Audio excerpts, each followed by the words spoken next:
Hello and welcome back everyone to another freaky video. Today we are going to be playing Dagon. Dagon is a faithful interactive adaptation of H.P. Lovecraft's work, focused on story and atmosphere. You will not find difficult choices, action sequences, or inventory management here, and movement is limited to progressing through locations along with the plot. I am writing this under an appreciable mental strain, since by tonight I shall be no more.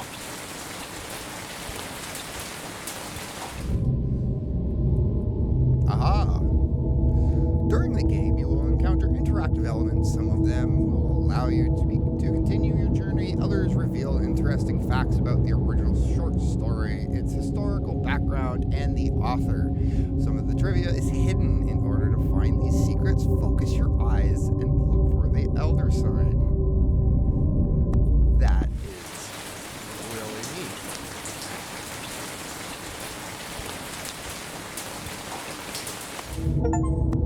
Okay. So this is going to be a lot of reading for me. Okay. Lovecraft's letter. As the letters, my case is peculiar. I write such things exactly as easily and as rapidly as I would. Alright, everybody, so I need to stop the video really quick and give you guys a trigger warning. I'm not gonna, like, sugarcoat things. What you're about to hear is talk of suicide, and it's not good. If you ever are feeling suicidal or ever have any suicidal tendencies or thoughts, please reach out to the professionals in your area. I will be providing the international list of my ear. What was that for? Oh, there's a bit of comedy for you, but if you do struggle with mental health or depression or anything, this might trigger some of that for you, so please bear that in mind. But let's get back into this video.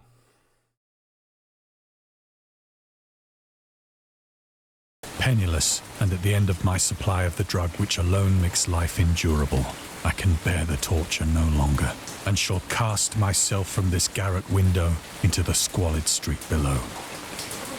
Oh my god, Do not think from my slavery to morphine that I am a weakling or a degenerate. Okay. That worried me.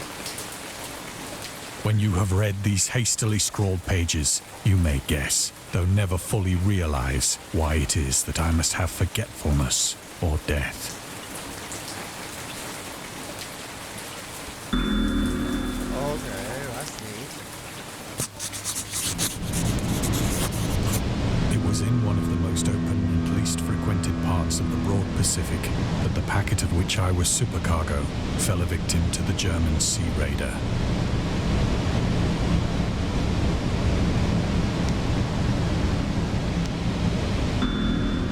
Finding all the stuff. Oh, that was loud. The Great War was then at its very beginning, and the ocean forces of the Hun had not completely sunk to their later degradation. So that our vessel was made a legitimate prize, whilst we of her crew were treated with all the fairness and consideration due us as naval prisoners.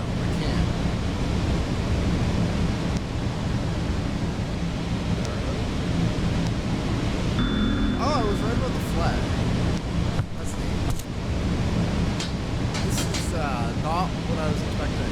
So liberal, indeed, was the discipline of our captors, that 5 days after we were taken, I managed to escape alone in a small boat with water and provisions for a good length of time.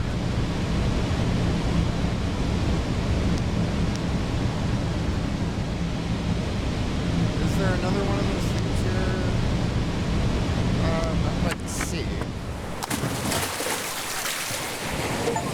When I finally found myself adrift and free, I had but little idea of my surroundings.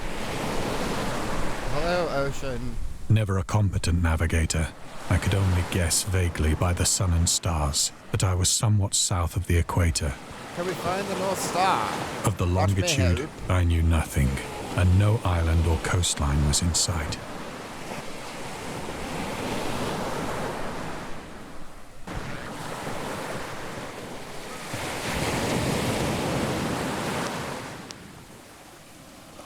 Okay, that's the moon. There has to be something else in the sky. Okay, I guess not. The weather kept fair, and for uncounted days I drifted aimlessly beneath the scorching sun, waiting either for some passing ship or to be cast on the shores of some habitable land.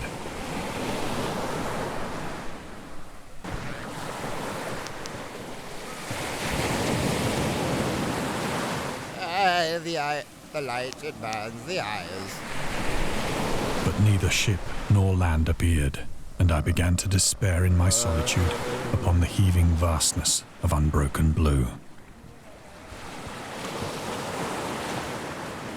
I swear I keep hearing like moaning. The change happened whilst I slept. Its details I shall never know.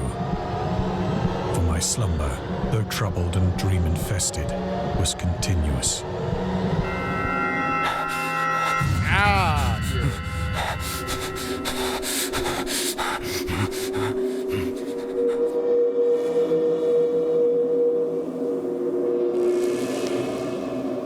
When at last I awoke, it was to discover myself half sucked into a slimy expanse of hellish black mire, which extended about me in monotonous undulations as far as I could see, and in which my boat lay grounded some distance away. Though one might well imagine that my first sensation would be of wonder at so prodigious and unexpected a transformation of scenery, I was in reality more horrified than astonished. For there was in the air and in the rotting soil a sinister quality which chilled me to the very core. The region was putrid with the carcasses of decaying fish and of other less describable things which I saw protruding from the nasty mud of the unending plain. Oh boy.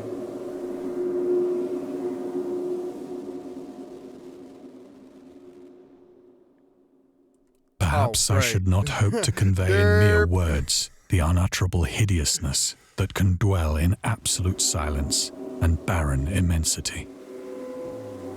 There was nothing within hearing and nothing in sight save a vast reach of black slime, yet the very completeness of the stillness and the homogeneity of the landscape oppressed me with a nauseating fear. The sun was blazing down from a sky which seemed to me almost black in its cloudless cruelty, as though reflecting the inky marsh beneath my feet.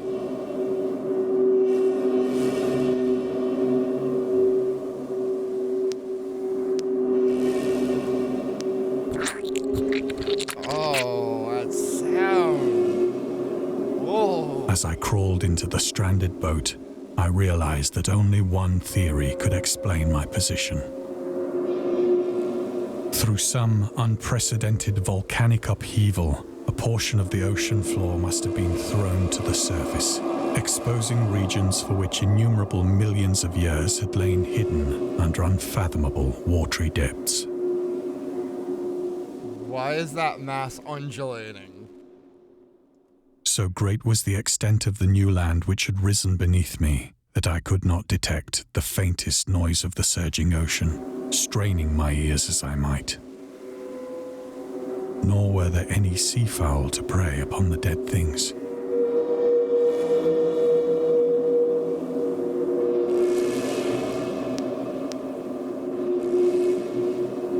For several hours I sat thinking or brooding in the boat, which lay upon its side and afforded a slight shade as the sun moved across the heavens.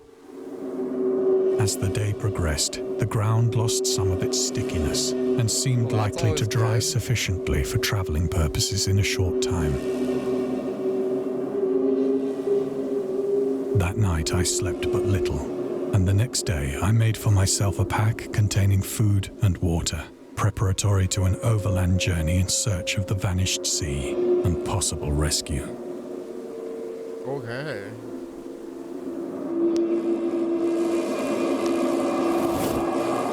On the third morning, I found the soil dry enough to walk upon with ease. The odor of the fish was maddening, but I was too much concerned with graver things to mind so slight an evil, and set out boldly for an unknown goal.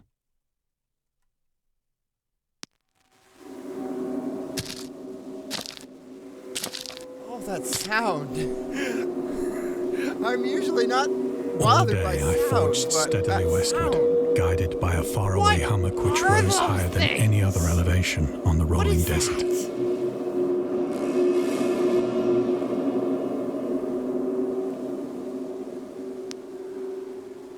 I really like H.P. Lovecraft. Don't get me wrong. I really like his work. Amazing, amazing author.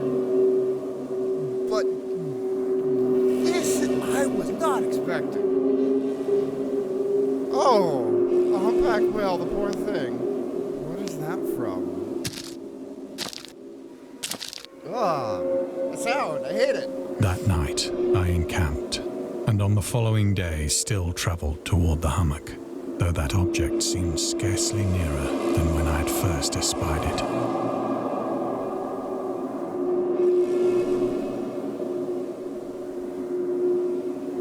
Why does that look like a giant tentacle? Why? Really, why?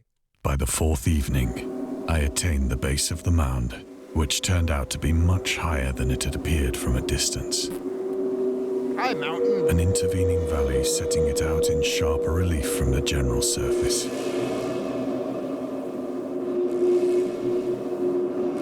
What is with those lights? Too weary to That's ascend, I slept in the shadow of the hill. Okay, well, I guess I know we're not having a why nap. my dreams were so wild that night, but ere the waning and fantastically gibbous moon had risen far above the eastern plain, I was awake in a cold perspiration, determined to sleep no more. Such visions as I had experienced were too much for me to endure again.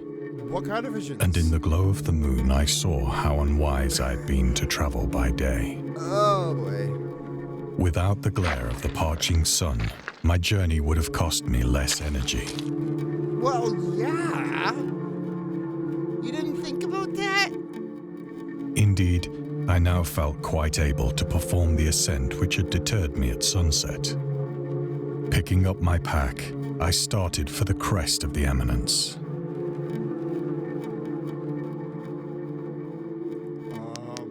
We have to grab our pack, obviously. I have said that the unbroken monotony of the rolling plain was a source of vague horror to me.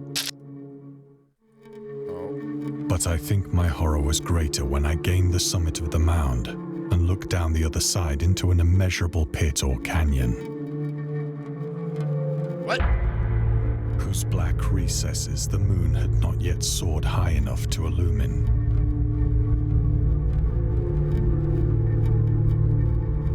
Okay. I felt myself on the edge of the world, peering over the rim into a fathomless chaos of eternal night. It wouldn't let us. Thank you, here. Through my terror ran curious reminiscences of Paradise Lost I and of want to go Satan's down. hideous climb through the unfashioned realms of darkness. I want to go down. Can we go As down? the moon climbed higher in the Please? sky, I began to see that the slopes of the valley were not quite so perpendicular as I had imagined. Oh, boy. Hey, we get to go down. Ledges Yeah. and outcroppings of rock afforded fairly easy footholds for a descent, What's with the black sludge? whilst after a drop of only a few hundred feet, the declivity became very gradual. 100 feet, huh? 100 feet, huh? Urged on by an impulse which I cannot definitely analyze, I scrambled with difficulty down the rocks and stood on the gentler slope beneath, Creepy. gazing into the Stygian deeps, where no light had yet penetrated. It's so dark. All at once, my attention was dark. captured by a vast and singular object on the opposite slope, which rose steeply about 100 yards ahead of me. An object that gleamed whitely in the newly bestowed rays of the ascending moon. What is? Weird. Hey, we don't have weird sounds anymore. That it was merely a gigantic piece of stone, I soon assured myself. I don't know. But I was conscious of a distinct impression that its contour and position were not altogether the work of nature. Nature usually a closer scrutiny filled me with sensations I cannot express. For despite its enormous magnitude and its position in an abyss which had yawned at the bottom of the sea since the world was young, I perceived beyond a doubt that the strange object was a well-shaped monolith. That would make sense. Whose massive bulk had known the workmanship and perhaps the worship of living and thinking creatures. Oh, that's concerning. Dazed and frightened, yet not without a certain thrill of the scientist's or archaeologist's delight, I examined my surroundings more closely. Sorry, everyone. I need to very quickly just alter where my mic was sitting. This got me sucked into it now. The moon, now near the zenith, shone weirdly and vividly above the towering steeps that hemmed in the chasm. And revealed the fact that a far-flung body of water flowed at the bottom, winding out of sight in both directions and almost lapping my feet as I stood on the slope. Across the chasm, the wavelets washed the base of the cyclopean monolith. Why does it look like a crystal skull? Like, I'm getting Indiana Jones on whose surface I could now trace both inscriptions Lovecraft. And crude sculptures. Lovecraft's a master of horror.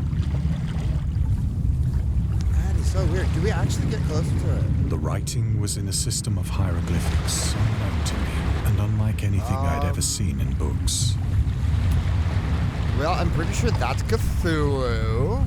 Consisting for the most part of conventionalized aquatic symbols such as fishes, eels, octopi, crustaceans, mollusks, whales, and the like.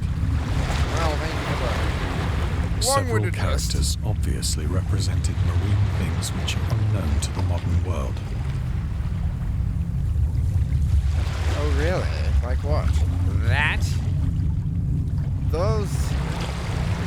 I'm pretty sure one would be the giant squid, one would be the kraken, and one has to be Cthulhu. But whose decomposing forms I had observed on the ocean-risen plain. It was the pictorial carving, however, that did the most to hold me spellbound. Yeah, it's... No, I want this. Oh...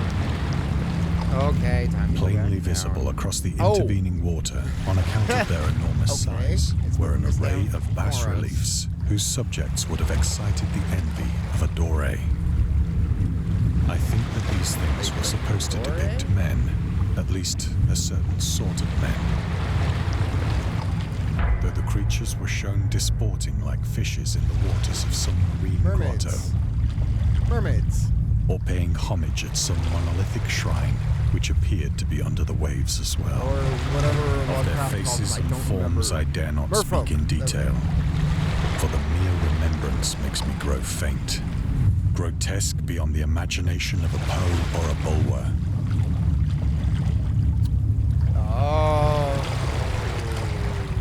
They were damnably human in general outline, despite webbed hands and feet, shockingly wide and flabby lips, glassy, bulging eyes, and other features less pleasant to recall.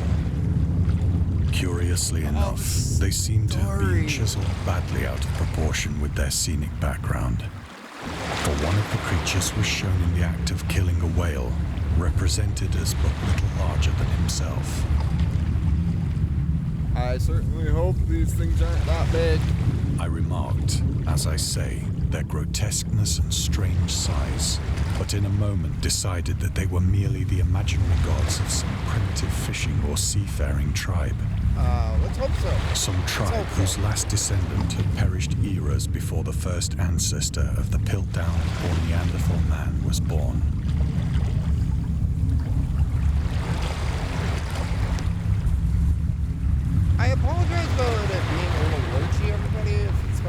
searchy for you all. Awestruck at this unexpected glimpse into a past beyond the conception of the most daring anthropologist,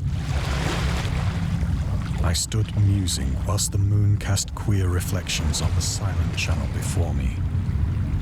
Then, suddenly, I saw it. Saw what? Saw what? With only a slight churning to mark its rise to the surface, the thing slid into view above the dark waters. I can't move.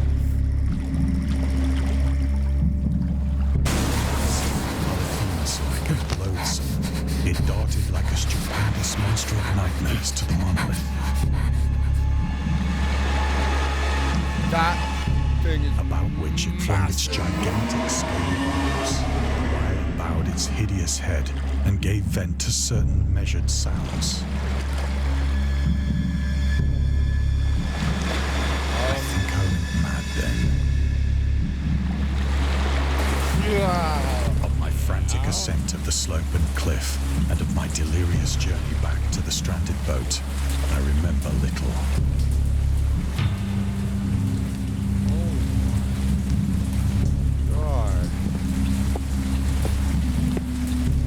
This is nuts. I believe I sang a great deal and laughed oddly when I was unable to sing.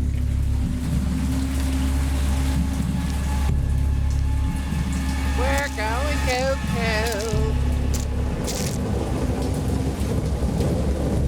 Are we gonna be the cuckoo that flies on? I have indistinct barn? recollections. I think I'm doing that sometime right. after I reached the boat. At any rate, I know that I heard pearls of thunder and other tones which nature utters only in her wildest moods. Oh boy.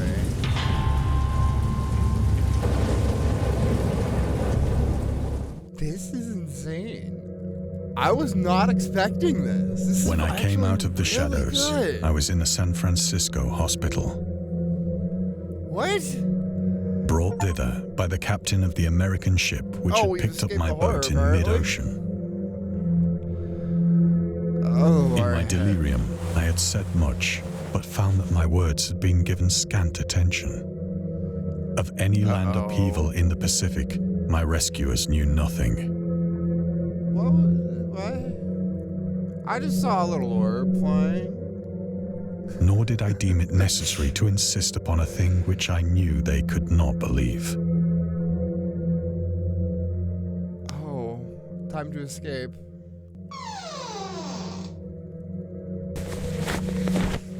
Oh boy. Once I sought out a celebrated Oh, boy. ethnologist and amused him with peculiar questions regarding the ancient Philistine legend of Dagon, the fish god. Oh, that makes sense. That makes so much sense to me now.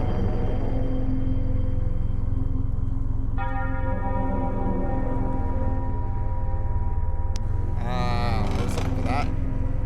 Oh, wow, this game But is soon something perceiving else. that he was hopelessly conventional, I did not press my inquiries.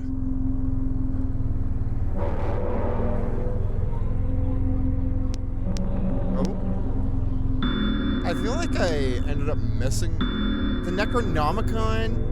Really?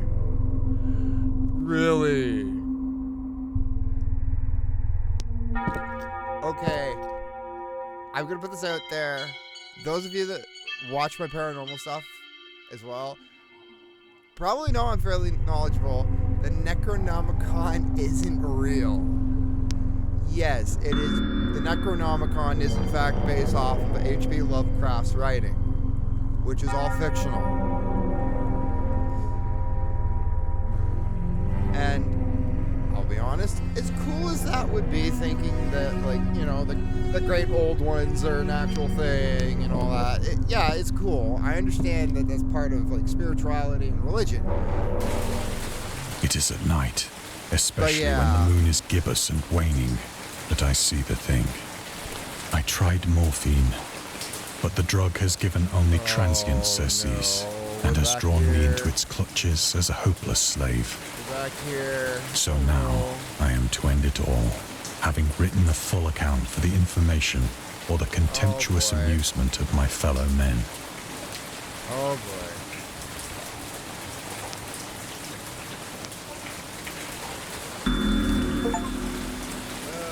half of the favorite things in the game. Oh! That's surprisingly low. Okay. Often, I ask myself if it could not all have been a pure phantasm. A mere freak of fever as I lay sun-stricken and raving in the open boat after my escape from the German man-of-war. This is something. This I ask myself, but ever does there come before me a hideously vivid vision in reply.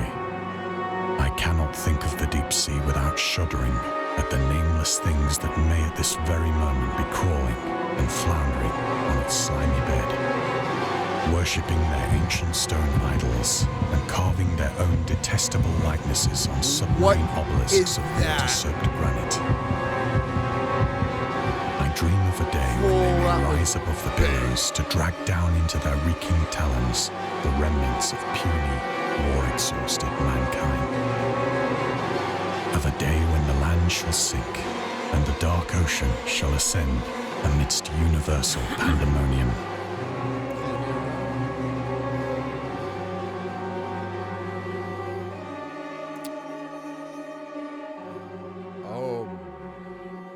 Oh boy.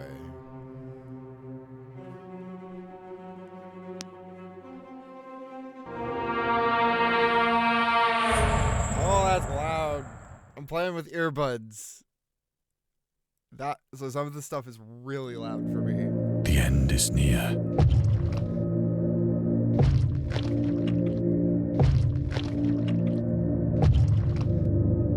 I hear a noise at the door, as of some immense slippery body lumbering against it. Oh, the door's actually moving. I don't want to go over there and open the door. Are you nuts, game? It shall not find me.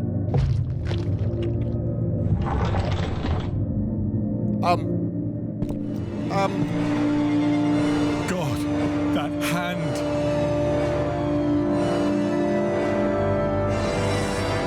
No? The window. The window. Turn around, quick! Run!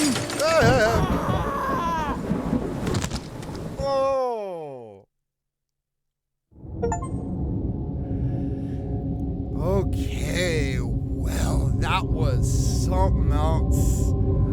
I am definitely gonna have to look into what else this creator has. But if you like that, everybody, go down, smash that like button, and if you want to see more content like this, or more paranormal stuff, be sure to hit that subscribe button. You'll be notified every time I upload.